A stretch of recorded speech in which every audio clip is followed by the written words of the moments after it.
ఈ వ్యాసాలలో భగవద్గీత శ్లోకాల యొక్క మూల అర్థం తప్పకుండా ఉంటుంది. అంతేకాకుండా భగవద్గీతను లోతుగా అర్థం చేసుకోవడానికి ఉపయోగపడే అందులో చెప్పని అంశాల శాస్త్రీయ విశ్లేషణ వివరణ కూడా ఉంటుంది. భగవద్గీతను పదే పదే చదువుతున్నప్పుడు మాత్రమే ప్రతి విషయం యొక్క అంతరార్థం స్పష్టంగా అర్థమవుతుంది. జ్ఞానయోగ పద్ధతిలో ధ్యానం చేస్తున్నప్పుడు సందేహాలు కలిగినప్పుడు ఈ వివరణ చాలా అవసరం. శిశువు ప్రపంచ అనుభవాలు పొందుతూ తనకు నచ్చిన లేదా గెలిచిన అనుభవంతో వచ్చిన సమాచారాన్ని అంటే జ్ఞాపకాల పుస్తకంలో రాసుకొని అదే సమాచారంను ఉపయోగించి మరోసారి అదే అనుభవం కోరుకుంటుంది. దీనివల్ల జ్ఞాపకాలు బలపడతాయి.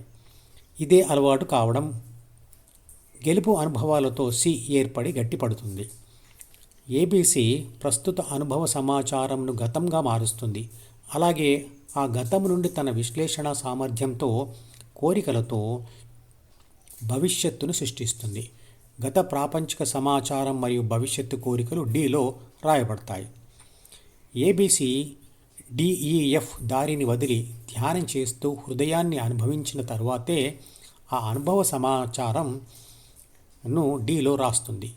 ఆ సమాచారం ఆధారంగా ధ్యాన కోరికను అంటే జీను బలపరుస్తుంది. ఇతరుల అనుభవాల ద్వారా తెలుసుకున్న విషయం అర్థమవుతుంది, కానీ అది అనుభవపూర్వకంగా కాదు. కాబట్టి అది సంపూర్ణ జ్ఞానం కాదు. భగవద్గీత చదివి తెలుసుకోవడం అనేది ధ్యాన అనుభవంతో తెలుసుకున్న దానికి సమానం కాదు.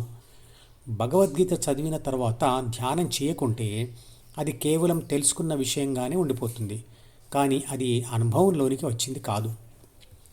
గణిత శాస్త్రం యొక్క ప్రాబబిలిటీ థియరీ ప్రకారం అంటే సంభావ్యతా సిద్ధాంతం ప్రకారం డీలో 100 అనుభవ సమాచారాలు ఉంటే అందులో 50 సుఖాన్ని కలిగించేవి అంటే 50 దుఃఖాన్ని కలిగించేవి అయి ఉంటాయి. ఏబీసీ అనుభవ సమాచారంను విశ్లేషించి భవిష్యత్తు భయాలను కూడా సృష్టించుకొని మనసులో రాసుకొని వాటిని అనుభవిస్తుంది. ఆ గతం బాధలను భవిష్యత్తు భయాలను భరించలేక అందుకు కారణమైన ఆ ఆలోచనలను వదులుకోవడానికి ఏబీసీ వాటితో యుద్ధం చేస్తుంది. ఇలా యుద్ధం చేయడమే వైరాగ్యం. గాఢ నిద్రలో తప్ప ఏబీసీ ద్వితీయ మనసులోని ఆలోచనలతో ఇలా నిరంతర యుద్ధం చేస్తూ ఉంటుంది.